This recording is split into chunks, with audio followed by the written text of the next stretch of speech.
Eu vi um vídeo em que uma pessoa fala um monte de coisas sobre o Yuji módulo, e hoje eu vou tentar desmentir todas elas, ou pelo menos as principais, porque tem algumas afirmações aqui que simplesmente não fazem sentido quando você olha para o que realmente foi mostrado.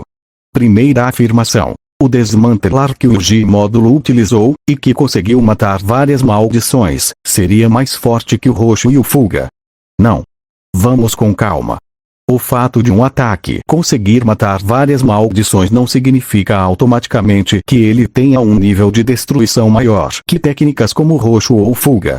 Isso depende de vários fatores, como resistência dos alvos, a área atingida, a quantidade de energia utilizada e principalmente a natureza da própria técnica. O desmantelar continua sendo uma técnica de corte. Ele pode ser extremamente perigoso dependendo do usuário, mas isso não significa que qualquer versão do desmantelar seja automaticamente superior a ataques como Roxo ou Fuga em destruição bruta. E muito menos faz sentido dizer que o desmantelar do Yuji módulo seria superior ao desmantelar do próprio Sukuna. O Sukuna possui um domínio absurdo sobre sua técnica. Ele consegue ajustar a potência e as características dos cortes de acordo com o alvo, além de conseguir utilizar diferentes aplicações da sua técnica amaldiçoada. Então pegar uma demonstração do Yuji módulo e simplesmente concluir que o ataques dele é superior ao do Sukuna é um salto enorme. E tem outro ponto. Não é porque um corte é extremamente poderoso que ele automaticamente é um corte mundial. O corte mundial possui características específicas. Ele não é simplesmente um desmantelar muito forte. Existe toda uma aplicação diferente da técnica que permite atingir o próprio espaço, ignorando determinadas propriedades defensivas do alvo. Então chamar qualquer desmantelar poderoso de corte mundial é simplesmente colocar um nome diferente em uma técnica sem apresentar uma justificativa para isso. E, se formos falar de destruição bruta, o Roxo e o Fuga possuem demonstrações muito mais impressionantes. O Roxo, principalmente, possui um poder destrutivo absurdo, enquanto o Fuga é uma técnica de altíssimo nível dentro do arsenal do Sukuna. Portanto, não dá para simplesmente olhar para o Yuji módulo matando várias maldições e concluir: pronto, esse desmantelar é mais forte que o Roxo e o Fuga. Não funciona assim. Além disso, existe outro detalhe. O Sukuna consegue alterar o tamanho e a aplicação dos seus cortes. Então, quando estamos falando de um usuário como Sukuna, não dá para comparar simplesmente um corte com outro corte sem considerar quem está utilizando a técnica. Segunda afirmação. Kenjaku sentiria medo do Yuji módulo. Aqui também precisamos separar as coisas. Kenjaku é um personagem extremamente experiente. Ele passou séculos acumulando conhecimento, enfrentando feiticeiros e estudando técnicas amaldiçoadas. Então dizer que ele automaticamente sentiria medo de um personagem apenas porque esse personagem é muito poderoso é uma afirmação que precisa de evidências. Inclusive, existe uma comparação muito simples. Se o Kenjaku estava disposto a lidar com personagens como Gojo e outros feiticeiros extremamente poderosos, por que ele necessariamente teria medo do Yuji módulo? Não estou dizendo que o Yuji módulo seja fraco. Muito pelo contrário. Ele pode ser extremamente poderoso dentro do contexto da época em que aparece. O problema é transformar isso em Yuji módulo apareceu, então Kenjaku ficaria apavorado. Isso não foi demonstrado. Agora vamos falar sobre uma coisa que muita gente parece esquecer quando discute o Yuji módulo. Ele é muito forte dentro da época dele. Isso é completamente diferente de dizer que ele é automaticamente um dos personagens mais fortes de toda a história de Jujutsu Kaisen. A diferença de nível entre determinadas eras é enorme. Existem personagens históricos extremamente poderosos, enquanto outros feiticeiros simplesmente não chegam perto desse nível.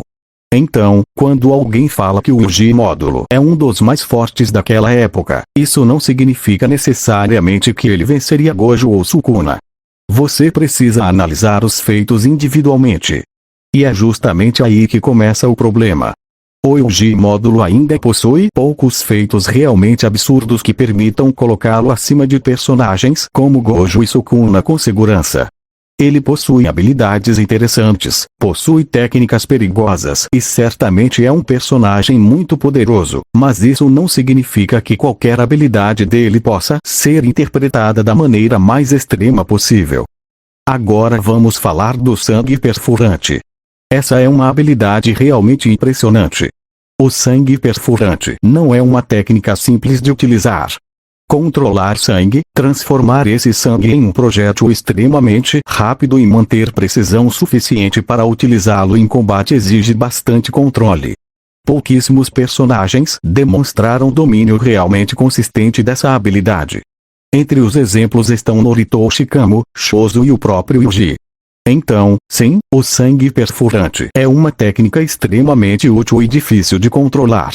Mas novamente, possuir uma técnica difícil não significa automaticamente possuir o maior nível de poder do verso. Você precisa analisar velocidade, resistência, força física, energia amaldiçoada, técnicas, domínio, inteligência de combate, experiência e principalmente os feitos apresentados. Não dá para simplesmente pegar uma habilidade específica e usar isso como argumento definitivo para colocar o personagem acima de todo mundo. E é justamente por isso que eu acho exagerado dizer que o Yuji módulo simplesmente sola personagens como Gojo ou Sukuna. Até porque o Gojo possui o infinito, o roxo, o vazio ilimitado e uma quantidade absurda de recursos defensivos e ofensivos. Enquanto o Sukuna possui uma das maiores reservas de energia amaldiçoada, domínio extremamente poderoso, técnicas de corte, fuga, regeneração e uma experiência de combate absurda. Então, para colocar o Yuji módulo acima deles, você precisaria apresentar feitos concretos que sustentassem essa escala. Não basta dizer, ele matou várias maldições, então o desmantelar dele é mais forte que o roxo. Isso é uma conclusão que não acompanha necessariamente a evidência. Da mesma forma, não basta dizer, Kenjaku sentiria medo dele. Kenjaku não demonstrar medo de alguém não significa que essa pessoa seja fraca, mas também não existe motivo para simplesmente inventar uma reação que o personagem nunca teve. No final, o Yuji módulo pode ser extremamente poderoso, principalmente dentro da própria época, e ainda assim estar abaixo de monstros como Gojo e Sukuna. E isso não diminui o personagem. O problema é tentar transformar qualquer feito em uma escala absurda. Então, resumindo, o desmantelar do Yuji módulo não é automaticamente superior ao roxo ou ao fuga. Não existe motivo suficiente para chamar esse desmantelar de corte mundial. Kenjaku não tem motivo demonstrado para simplesmente sentir medo dele. E o fato de Yuji módulo ser extremamente poderoso em sua época não significa automaticamente que ele esteja acima de Gojo e Sukuna. E, principalmente, antes de sair colocando qualquer personagem no topo do verso, é bom olhar os feitos e separar o que foi realmente mostrado daquilo que o fandom simplesmente inventou.